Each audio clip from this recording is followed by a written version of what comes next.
India முழுவதும் பெண்களுக்கு பல்வேறு நலத்திட்டங்கள் செயல்படுத்தப்பட்டு வருகின்றன. மத்திய அரசு திட்டங்கள் மட்டுமின்றி பல்வேறு மாநில அரசுகளும் பெண்களின் வாழ்வை சிறப்பாக்கிட திட்டங்களை செயல்படுத்தி வருகின்றனர். தமிழ்நாட்டில் குறிப்பாக சொன்னால், முதலமைச்சர் ஸ்டாலின் ஆட்சிக்கு வந்தபின் பெண் கல்வியை ஊக்குவிக்கும் பொருட்டு அரசு பள்ளியில் பயின்று தற்போது உயர்கல்வி பயிலும் மாணவிகளுக்கு மாதந்தோறும் ரூபாய் 1000 ஊக்கத்தொகை வழங்கப்படுகிறது. பெண்களுக்கு பேருந்தில் இலவச பயணம் ஆகிய திட்டமும் பலத்த வரவேற்பை பெற்றது. ஆனால் இவற்றை காட்டிலும் பெண்களுக்கு மாதம் ரூபாய் 1000 உரிமை தொகையாக வழங்கும் கலைஞர் மகளிர் உரிமை தொகை திட்டம் நாடு முழுவதும் சென்றடைந்தது. இதையடுத்து பல்வேறு மாநிலங்களும் பெண்களுக்கு மாதந்தோறும் ஊக்கத்தொகை வழங்கும் திட்டங்களை செயல்படுத்த தொடங்கினர். டெல்லியில் புதிதாக ஆட்சி பொறுப்பேற்றிருக்கும் பாஜக அரசும் தேர்தலில் அளித்த வாக்குறுதியின்படி மகளிருக்கு மாதந்தோறும் ரூபாய் 2500 ஊக்கத்தொகை வழங்கும் திட்டம் குறித்து மகளிர் தினத்தில் செயல்படுத்த இருப்பதாக தகவல்கள் வெளியாகியுள்ளனர். அந்த வகையில் வரும் மார்ச் 8ஆம் தேதி மகளிர் தினமன்று பல்வேறு திட்டங்களை மகளிர் எதிர்பார்த்து காத்திருக்கின்றனர்.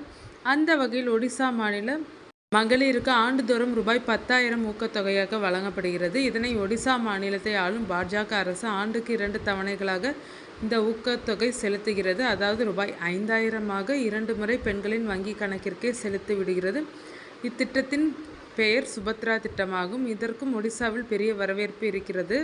21 வயதான பெண்கள் முதல் 60 வயதான பெண்கள் வரை இத்திட்டத்தில் ஊக்கத்தொகை வாங்க தகுதியானவர்கள் ஆவர். கடந்த ஆண்டு ஆகஸ்ட் மாதம் இத்திட்டத்தை ஒடிசா முதலமைச்சர் மோகன் சரண் மாஜி சட்டப்பேரவையில் அறிவித்தார். இத்திட்டத்திற்கு மொத்தம் ரூபாய் 55,825 கோடியை ஒடிசா அரசு ஒதுக்கியுள்ளது. இந்த திட்டத்தின் முதல் தவணை ராக்கி பூர்ணிமா தினத்திலும், 2வது தவணை சர்வதேச மகளிர் தினத்திற்கும் வங்கி கணக்கில் வரவு வைக்கப்படும். இந்த திட்டம் 2028-29 வரை செயல்படுத்தப்படும் என அறிவிக்கப்பட்ட நிலையில் இந்த 5 ஆண்டுகளில் பயனாளர் ஒருவர் ரூபாய் 50,000 வரை பெறுவர் என்பது குறிப்பிடத்தக்கது. இந்நிலையில் ஒடிசாவின் துணை முதலமைச்சரும் மகளிர் மற்றும் குழந்தைகள் நலத்துறை அமைச்சருமான பிரகதி பரிதா சுபத்ரா திட்டம் குறித்து ஒரு சூப்பர் அப்டேட்டை கொடுத்துள்ளார். இதுவரை 98 லட்சத்திற்கும் மேற்பட்ட பயனர்கள் உள்ள நிலையில் இந்த திட்டத்தில் இருக்கின்றனர். எங்களது இலக்கு 1 கோடி மகளிரை சேர்ப்பதாகும். வரும் மார்ச் 6ஆம் தேதி 1,70,000 மகளிருக்கு இத்திட்டம் நீட்டிக்கப்படுகிறது. அந்த வகையில் வரும் மார்ச் 8ஆம் தேதி 1 கோடி மகளிருக்கு தலா ரூபாய்